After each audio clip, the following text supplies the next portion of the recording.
So, talking, we spoke a lot about identity and what it's like having autism, I guess in a more sort of broad sense. But let's talk about the Black community as well. So, I'm interested in some of the stigmas that you guys have noticed as being part of the Black community. And is there something that you've all been told about autism from your family, from members of the Black community that you've met? And what are sort of other stigmas that you've experienced, just especially in terms of culture, throughout your education or in work life? So one of the big things that I noticed growing up, and a big reason why I never considered autism for myself, is that there's somehow like this idea that autism just doesn't exist in Black people. It just isn't real. And it doesn't make any sense to me, but it's a very real thing. Um, and even though I was showing autistic traits, so was my father. My father, I'm not going to diagnose him or anything, but I'm very confident that he's also autistic. Um, they were just seen as like, oh, that's just how you act, or that's just, your quirks. Or in a white sense, and from the white gaze, I've noticed that a lot of our autistic traits, for me personally, even though I am a transgender man, I was raised as a girl, and a lot of my experience was labeled down from the white gaze as me being an aggressive Black woman. Um, um, Autism is not really recognized in Black culture, both from Black people and white people looking in. It's not recognized as something that we could experience or go through. And I've only been learning in the last 2, 3 years of my life, whenever I first got told, hey, you might be autistic, that it isn't true and Black people can be autistic. Um, so there's a lot of misguided stereotypes there and a lot of different layers to that. I think to add on to that, I saw a post and I cannot remember the creator at all. But somebody posted a couple months ago about how a lot of stimming and autistic traits in Black people are seen as more socially acceptable because of how they present. So like people might be dancing or singing or just like really loud or like doing like cute little movements and things of that sort. And like since it's more in a lot of different like Black communities, it's more socially acceptable to do those things. People are less likely to get diagnosed because people are like, oh, like Ash said, like, oh, it's just your quirk. That's just how you act. And it's like I am acting with autistic traits, babe. It's right there. Um, Additionally, I think there's also a lot of stigma, like Ash mentioned, about like Black people not being able to have autism, like, oh, that's a white people thing, or things of that sort. Or like, oh, back in my day, we didn't have autism. You were either normal or you weren't. It's like, you have autism. Yes. Are you sure? So yeah, that's my 2 cent on that topic. I don't want to get on my soapbox yet. Yeah, I think it definitely boils down. We'll come to you in sunshine in just a second. I feel like it boils down to, again, like it's almost like seen as a luxury to be socially awkward, or to be antisocial, or to struggle with nonverbal communication. It's a lot of our parents had to flee from wars, or just had really traumatic experiences happen to them. So I think in the way that they process it is almost like we have too much time on our hands. They don't realize that these all of our symptoms were happening simultaneous to all of the wars that were, like was existing in those times. So I think it's just about like sort of reiterating the fact that this is not a new concept. This is not we're not a new generation of people that suddenly have autism. It's genetic in many of our cases, and just sort of setting that reminder. You're about to say, Sunshine. I was actually going on that idea of being like an immigrant or being like first generation. Like a lot of what gets missed is because there's like a cultural difference or a cultural shift. Or like I was seeing a meme somewhere and it was like, oh, any new I can tell something is chat GBT because it has this certain word in it, like clever or something, a word that's not in spoken English. but it's in like English. And then like every Nigerian in the world got hopped on and was like, we learned all these words in school. Like we say these words in conversation because we learn these words. And I feel like a lot of like the miscommunication or like not diagnosing us or like our parents saying it's nothing, it's like they don't know what English we're learning from school and what English we're learning from them. And then school doesn't know what English we're learning from home and like what, you know what I mean? What English we're learning from them. And like, I feel like so much of, like, I was never a masked kid. Like, I was never a masked kid. And the things that would like stop me all the time where people would say that this is not how you talk. Like, adults would tell me, like, this is not your writing, these are not your words. But like, if you see me reading all the time, these are the amount of words that I'm like connecting and like liking. And these are the words that like feel good to me, you know? But like for adults, like that's not it. Like it doesn't make sense to them. And like it's really hard when you have the cultural difference or when you're on that like cusp, I feel like, you know, like your parents just came. And so you're first generation and you're trying to decipher two separate cultures. So you don't have to just learn your parents' culture. You have to learn the culture around you while you're autistic and you don't understand one like silent social like hierarchy. You have to understand two at the same time and navigate them. Like it's maddening.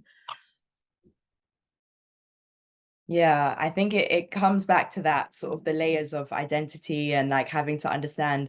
And there's a whole different language that also comes with neurodivergence as well. So like words like masking. So if they never heard that before, they're like, oh, what's this thing? And they don't realize they might mask culturally, you know, in the workplace. And that's, you know, and they don't realize they've been doing it, but they, just because it's a new term, it almost feels like it's a whole new thing, but it's not. It's just a language that they weren't as familiar with. And I guess we are becoming more and more familiar with. Thank you so much for sharing that. We did have another question actually about stigma from Nathan. Yeah, we kind of talked about stigma a little bit, but I wanted to kind of follow up with that with like what can be better done to challenge stigmas within like the Black community. Okay, is this better? Okay, good. I don't know what happened. The question was, what can we do better to challenge the stigmas in the Black community when it comes to the stigmas about autism and anything that's neurodivergent? Mm-hmm. So I kind of wanted to talk about like what can we do to challenge those ideas and those comments. Yeah, even with that, I was going to lead to you yours. I was going to say, I remember you mentioned you convinced your mum to have to get tested for ADHD. I think there's something about just in our families as a whole, you know, like supporting our parents to kind of lean into that direction. So yeah, but you were about to say something. I think definitely a big thing is speaking about it. And sadly, even when family members yeah, I'm not ready to even hear about autism and also the stigma and the narrative of whiteness and how that is like, and you know, also how the whole diagnostic tools are built up is very westernized. So I think still speaking about it, even if we don't mention the word autism, but if we speak about our struggles, I think that can be a good like way into sometimes opening like conversations or even just putting thoughts, food of thought into the air, and maybe family members or loved ones are ready to receive it and to hear it. But I think in terms of stigma, also I love seeing so many people doing advocacy online, posting about it, speaking about it. For me, it's all about awareness and bringing it to the forefront and to people's faces so they can't even not see it often. And I'm speaking in terms of also general public now, because with family, you know, there's so many dynamics happening. But for me, it's definitely deciding that I want to speak openly about being autistic and my struggles with mental health and depression and having ADHD. That is a big part of me also deciding this is me and I'm standing up for myself, and I'm not going to be silenced by narratives from back, like from before me, from generations before me, which are all there for specific reasons. But then also, sorry, now I lost my train of thought. It's okay. It will come back to you. Yeah, it will come back. But yeah, basically in terms of, yeah, what I said. Yeah, forgot it. You're mentioning that was you, you're not going to be silenced by the generations that came before you. But yeah. Yeah, and it's also, that's what I wanted to say. Even like knowing that, for example, my dad might watch 1 or 2 of my YouTube videos and see it. My dad is Nigerian. But still speaking about it and not being like, although I haven't spoken to him about it, he might see it and maybe he understands it or maybe not. But the thing of still like doing it for myself also and for my inner child. I think a lot is for my inner child and all the grief and the anger also at how things went. But I'm happy that I'm here. But also it was so hard along the way and I faced so much trauma through just being a Black neurodivergent child in this country or on this planet. It was so much work and years of therapy, and I'm still in therapy, and I'm so grateful for all the support though I had through like my mom. And there I have to mention my mom is kind of like a very, very sweet person. She's white, and also a bit like a spiritual person. But luckily she saw my suffering and was always there and took my hand and said, come, we're going to get this assessment, or you have dyslexia, like, or you can't read. Okay, we got your eyes checked, we got everything checked. Let's go to the psychologist. Like, I still think it's so valuable to have whoever that person can be in your life, even if it's you yourself taking yourself to the place or going to the place with your carer because you can't do the appointment and bureaucracy to even get an appointment. It's okay. And yeah, it's a lot of healing in terms of also just giving myself accommodations. Yeah, thank you so much for sharing that. And I agree. I think reparenting ourselves. So I think actually in order for us to get rid of a lot of the stigmas in the Black community, I guess really what it boils down to is it comes in ourselves. Like if we practice these things and we show this kind of kindness and we have these conversations where we are those members of the Black community that are changing those stigmas, really. And that shows the growth in our community and that shows that it's capable of happening. And hopefully as we do this, people will notice and a lot of this will catch on and it'll be reflective of a more broad range of the people in our community. I want to understand from you guys, what do you feel like can be done better to really challenge these stigmas and really change this in our community? We've touched on remembering that we're that generation that can create that change. But do you feel like there's more that can be done? And how do you feel like we can make that sort of that change?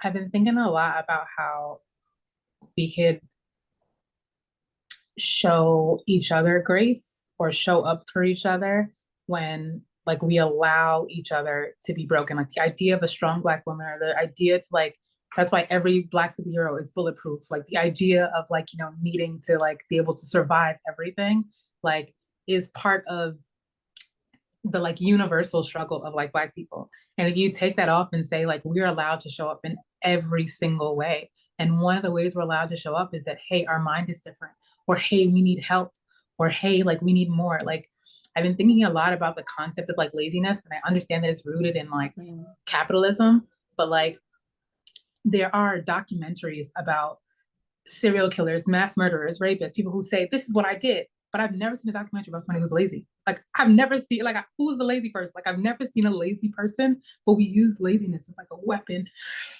excuse me, all the time against each other. That like you're not doing this thing because you're lazy, but it's like, what if I just need help? Like, what would be the worst thing you did if you helped me when I asked for it? Like, what is this prize everybody's looking for? It feels sometimes like holistic people are playing it being like clairvoyant super spies.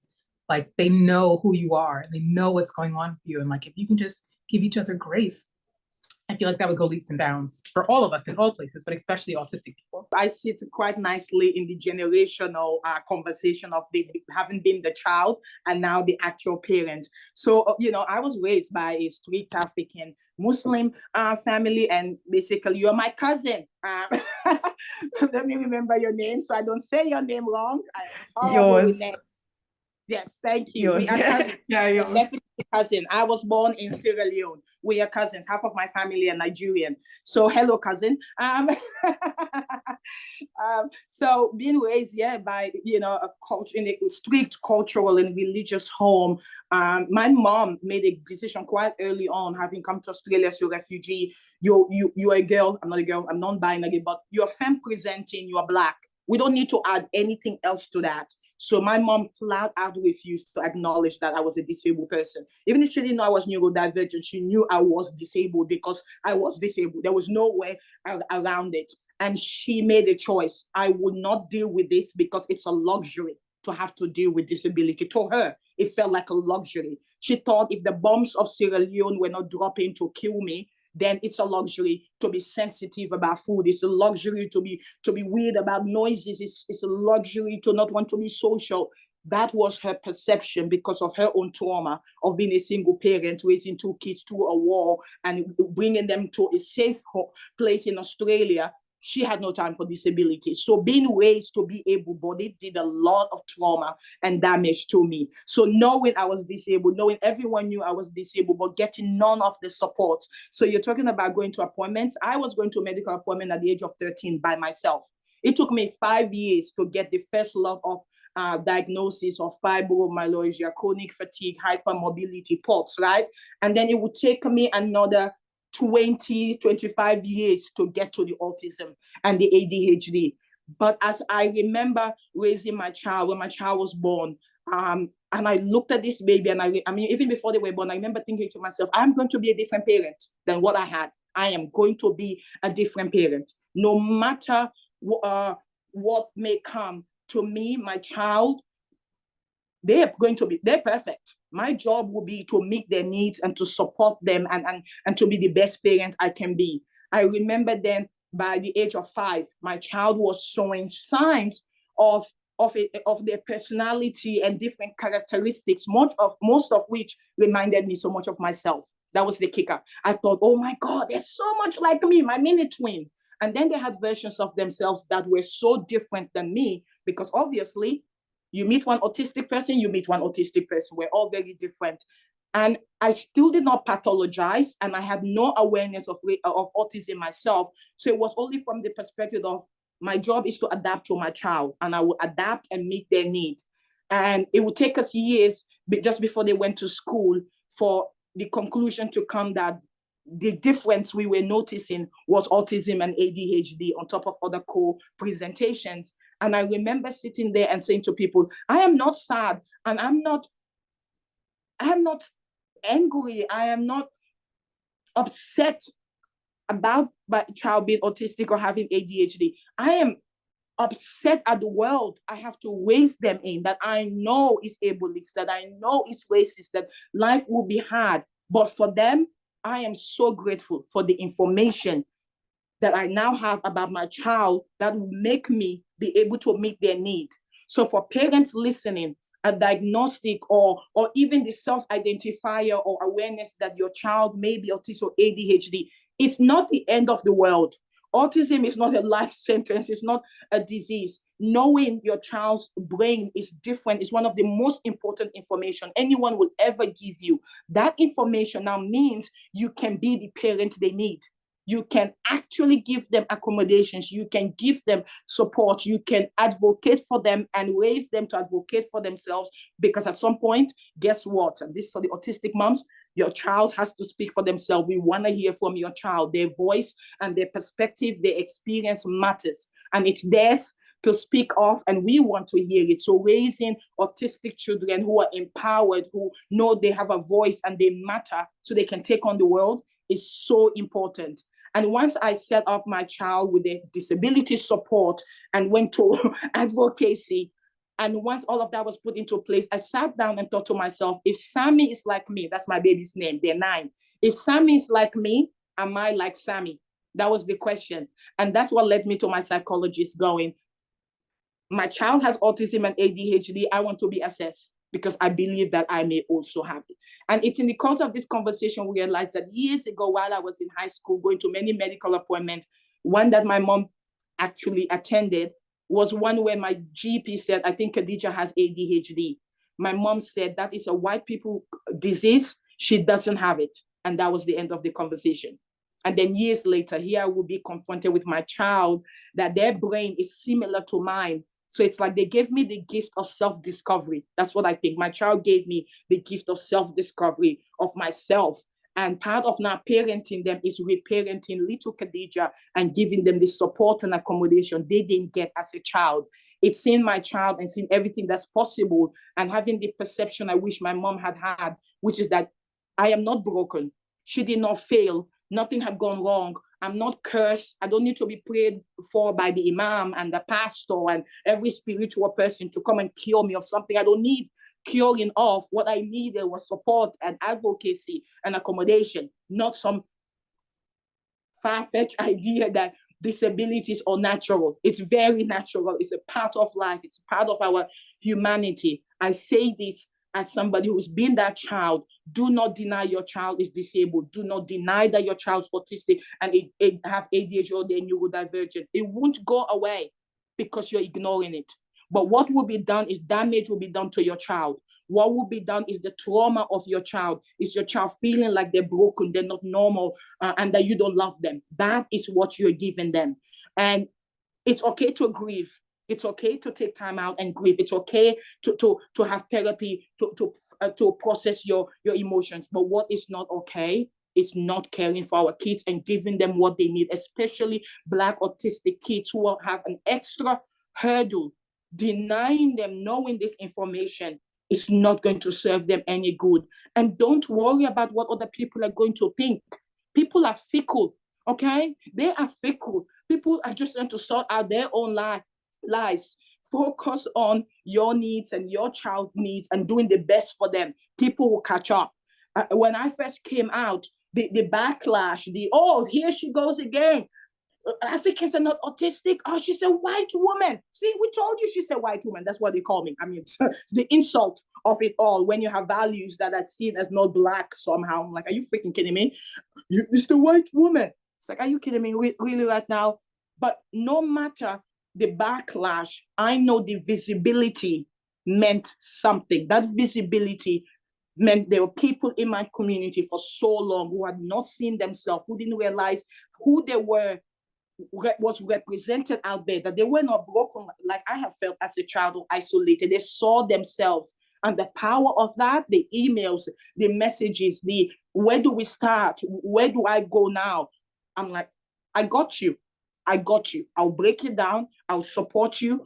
I will hold your hand to it. We will get through this together because we have to build the capacity of our communities. We need to build the autistic literacy of our community because autism, there's a literacy in understanding autism and neurodivergence, and our communities need that literacy. Government agencies, policies have left us as a community behind. It is not for nothing that our communities are grappling with this, with history of medical racism as well.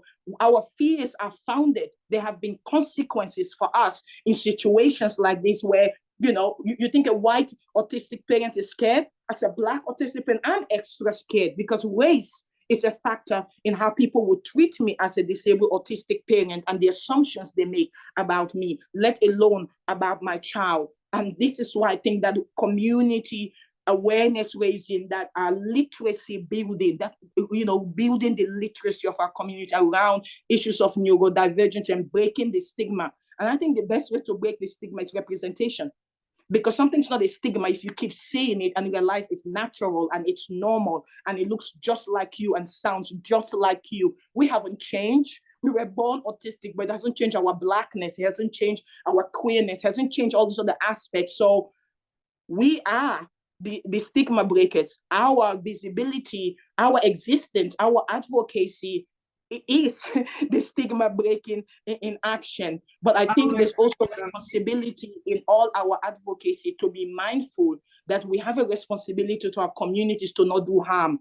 Because sometimes people and I speak from somebody who's done this for 24 years, advocacy, it's not just about you, the individual, and your individual experience. It's about also your experience within a political, legal system that where we are racialized and marginalized, and being mindful that our work, our words, and our advocacy does not cause further harm. Because representation is all well and good, but we all know the wrong representation, the wrong person at the table, it can also do harm. Because when we are the first of many, people are watching to see the steps we make, and they're going to use that to judge everyone who comes after us. So I think that everyone, while we all want to be advocates and everyone wants to go straight from diagnosis to I am the advocate for autism, there has to be cultural integrity, there has to be intersectionality, there has to be that sense of we can't get this wrong. And I know that is scary, but we actually can't. We can't get this wrong because there's too much at stake. The generation of children like us who are being raised right now, who deserve support, and their parents, we are the ones they're looking, they're watching to see what that looks like as role models, as examples. And I think if we do it with good intent and we have, accountability partners around us to ensure we're all, we're staying the course and we are accountable to our communities and our accountability partners, we can do this in a safe way that will support and facilitate safety and affirmation in our community, while also holding our communities accountable for their ableism. Because as much as we fight racism and autistic phobia externally, I love our community, I love our Black community, I love our African and our Indigenous, but we have to also recognize this ableism within our community that's very harmful, that has been going on for generations. We all know those family members who were ignored. The auntie we only see once a year, and everyone says it's very difficult and only likes things done their way. We all know those family members who are relegated to the fringes of society, and we don't always know why. But now we probably all know they most likely were autistic and neurodivergent. So what this tells us is that we have allies. We have a generation who were missed. We have generations who went their whole life without any of this information, but we have to do the work with them to bring them along. But at the same time, we have to stay firm that ableism is not okay within our community, that autistic phobia is not okay within our community. We deserve, as autistic people, to feel safe within our Black communities. We deserve to feel safe, free of ableism within our communities, because at the end of the day, the intersection of Blackness and neurodivergency is here to stay, and it's not going anywhere. But we need that safe to create a safe community. Thank you so much, Khadija.